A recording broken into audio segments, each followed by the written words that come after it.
Now the Philistines gathered their armies for battle, and they were gathered at Succoth, which belongs to Judah, and encamped between Succoth and Azekah, in Ephes Dammim. And Saul and the men of Israel were gathered, and encamped in the valley of Elah, and drew up in line of battle against the Philistines. And the Philistines stood on the mountain on the one side, and Israel stood on the mountain on the other side, with the valley between them. And there came out from the camp of the Philistines a champion named Goliath of Gath, whose height was 6 cubits and a span. He had a helmet of bronze on his head, and he was armed with a coat of mail, and the weight of the coat was 5,000 shekels of bronze. And he had greaves of bronze upon his legs, and a javelin of bronze slung between his shoulders. And the shaft of his spear was like a weaver's beam, and his spear's head weighed 600 shekels of iron. And his shield-bearer went before him. He stood and shouted to the ranks of Israel, "Why have you come out to draw up for battle? Am I not a Philistine, and are you not servants of Saul? Choose a man for yourselves, and let him come down to me. If he is able to fight with me and kill me, then we will be your servants. But if I prevail against him and kill him, then you shall be our servants and serve us." And the Philistine said, "I defy the ranks of Israel this day. Give me a man, that we may fight together." When Saul and all Israel heard these words of the Philistine, they were dismayed and greatly afraid. Now David was the son of an Ephrathite of Bethlehem in Judah, named Jesse, who had 8 sons. In the days of Saul, the man was already old and advanced in years. The 3 eldest sons of Jesse had followed Saul to battle. And the names of his 3 sons who went to battle were Eliab the firstborn, and next to him Abinadab, and the third Shammah. David was the youngest. The 3 eldest followed Saul, but David went back and forth from Saul to feed his father's sheep at Bethlehem. For 40 days the Philistine came forward and took his stand, morning and evening. And Jesse said to David his son, "Take for your brothers an ephah of this parched grain, and these 10 loaves, and carry them quickly to the camp to your brothers. Also take these 10 cheeses to the commander of their 1,000. See how your brothers fare, and bring some token from them." Now Saul and they, and all the men of Israel, were in the valley of Elah, fighting with the Philistines. And David rose early in the morning, and left the sheep with the keeper, and took the provisions, and went, as Jesse had commanded him. And he came to the encampment as the host was going forth to the battle line, shouting the war cry. And Israel and the Philistines drew up for battle, army against army. And David left the things in charge of the keeper of the baggage, and ran to the ranks, and went and greeted his brothers. As he talked with them, behold, the champion, the Philistine of Gath, Goliath by name, came up out of the ranks of the Philistines, and spoke the same words as before. And David heard him. All the men of Israel, when they saw the man, fled from him, and were much afraid. And the men of Israel said, "Have you seen this man who has come up? Surely he has come up to defy Israel. And the man who kills him, the king, will enrich with great riches, and will give him his daughter, and make his father's house free in Israel." And David said to the men who stood by him, "What shall be done for the man who kills the Philistine, and takes away the reproach from Israel? For who is this uncircumcised Philistine, that he should defy the armies of the living God?" And the people answered him in the same way, "So shall it be done to the man who kills him." Now Eliab his eldest brother heard when he spoke to the men, and Eliab's anger was kindled against David, and he said, "Why have you come down, and with whom have you left those few sheep in the wilderness? I know your presumption, and the evil of your heart, for you have come down to see the battle." And David said, "What have I done now? Was it not but a word?" And he turned away from him toward another, and spoke in the same way, and the people answered him again as before. When the words which David spoke were heard, they repeated them before Saul, and he sent for him. And David said to Saul, "Let no man's heart fail because of him. Your servant will go and fight with this Philistine." And Saul said to David, "You are not able to go against this Philistine, to fight with him, for you are but a youth, and he has been a man of war from his youth." But David said to Saul, "Your servant used to keep sheep for his father, and when there came a lion or a bear, and took a lamb from the flock, I went after him and struck him and delivered it out of his mouth. And if he arose against me, I caught him by his beard and struck him and killed him.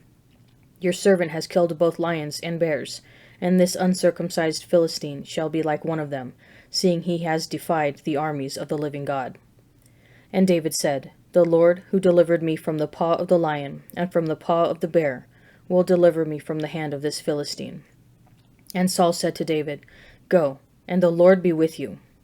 Then Saul clothed David with his armor.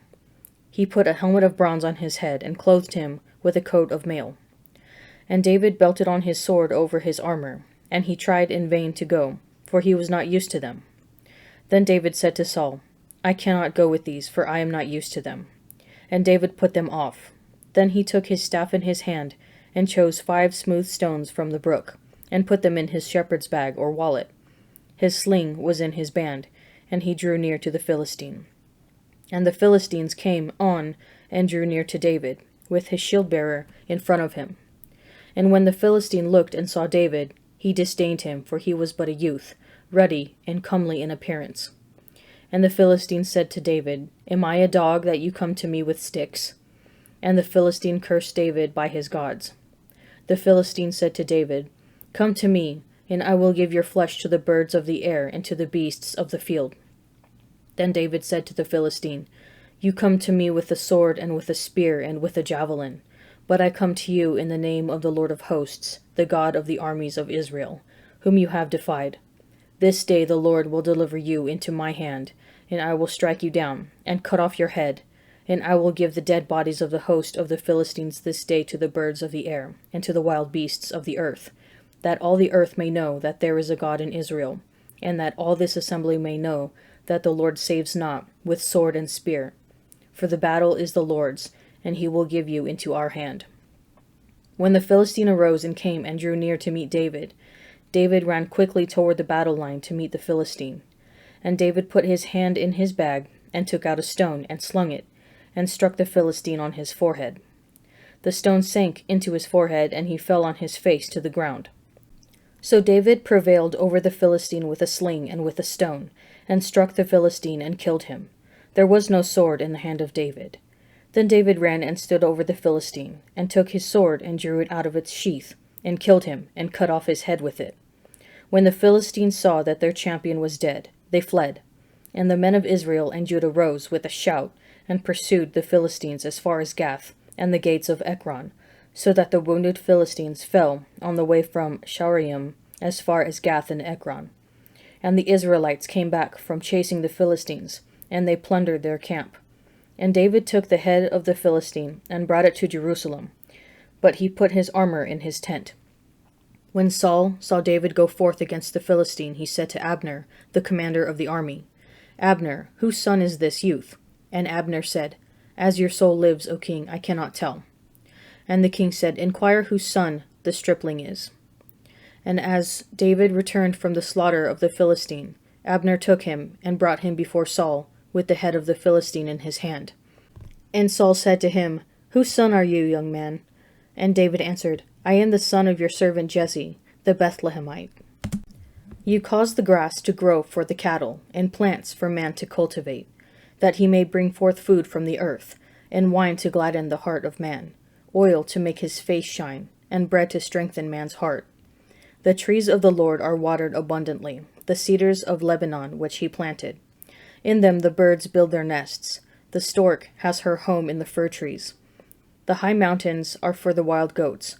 The rocks are a refuge for the badgers. You have made the moon to mark the seasons. The sun knows its time for setting. You make darkness, and it is night, when all the beasts of the forest creep forth. The young lions roar for their prey, seeking their food from God. When the sun rises, they get them away, and lie down in their dens. Man goes forth to his work, and to his labor until the evening. O Lord, how manifold are your works! In wisdom you have made them all. The earth is full of your creatures. Yonder is the sea, great and wide, which teems with things innumerable, living things both small and great. There go the ships and Leviathan, which you formed to sport in it. These all look to you, to give them their food in due season. When you give to them, they gather it up. When you open your hand, they are filled with good things. When you hide your face, they are dismayed. When you take away their spirit, they die and return to their dust. When you send forth your spirit, they are created, and you renew the face of the earth. May the glory of the Lord endure forever. May the Lord rejoice in his works, who looks on the earth and it trembles, who touches the mountains and they smoke. I will sing to the Lord as long as I live. I will sing praise to my God while I have being. May my meditation be pleasing to him, for I rejoice in the Lord. Let sinners be consumed from the earth, and let the wicked be no more. Bless the Lord, O my soul. Praise the Lord. And as some spoke of the temple, how it was adorned with noble stones and offerings, he said, As for these things which you see, the days will come when there shall not be left here one stone upon another that will not be thrown down.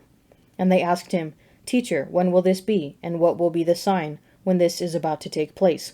And he said, Take heed that you are not led astray, for many will come in my name, saying, I am he, and the time is at hand. Do not go after them. And when you hear of wars and tumults, do not be terrified, for this must first take place, but the end will not be at once. Then he said to them, Nation will rise against nation, and kingdom against kingdom. There will be great earthquakes, and in various places famines and pestilences, and there will be terrors and great signs from heaven. But before all this, they will lay their hands on you and persecute you, delivering you up to the synagogues and prisons, and you will be brought before kings and governors for my name's sake. This will be a time for you to bear testimony. Settle it therefore in your minds, not to meditate beforehand how to answer. For I will give you a mouth and wisdom, which none of your adversaries will be able to withstand or contradict. You will be delivered up even by parents and brothers and kinsmen and friends, and some of you they will put to death. You will be hated by all for my name's sake, but not a hair of your head will perish. By your endurance you will gain your lives. But when you see Jerusalem surrounded by armies, then know that its desolation has come near. Then those who are in Judea flee to the mountains, and let those who are inside the city depart, and let not those who are out in the country enter it. For these are days of vengeance, to fulfill all that is written. Alas for those who are with child, and for those who are nursing in those days. For great distress shall be upon the earth and wrath upon this people. They will fall by the edge of the sword, and be led captive among all nations. And Jerusalem will be trodden down by the Gentiles, until the times of the Gentiles are fulfilled. And there will be signs in sun and moon and stars, and upon the earth distress of nations in perplexity, at the roaring of the sea and the waves. Men fainting with fear, and with foreboding of what is coming on the world. For the powers of the heavens will be shaken. And then they will see the Son of Man coming in a cloud with power and great glory. Now when these things begin to take place, look up and raise your heads, because your redemption is drawing near. The Israelites look upon the giant Goliath with great fear, his stature 6 cubits, and his armor, such as his spearhead weighing 600 shekels of iron, send them running. The repetition of the number 6 in Goliath's description harkens back to the 6th day of creation, when God creates the beasts, as well as man and woman. We are created on the 6th day with the animals, but called into the 7th day and the covenant relationship with God. David shows us how to live that covenant relationship. He trusts in the living God to deliver him. David is indignant at Goliath's insults, replying, I come to you in the name of the Lord of hosts, that all the earth may know that there is a God in Israel. And David is triumphant, bringing just 5 smooth stones, recalling the 5 books of the Torah, to the battle. Jesus warns us about the days of persecution to come, but encourages us not to be afraid. Like David before the giant Goliath, if we live in the covenant relationship with God, we can overcome terrifying realities and not be dismayed. How can you imitate David and trust God in the midst of the fearful situations in your own life?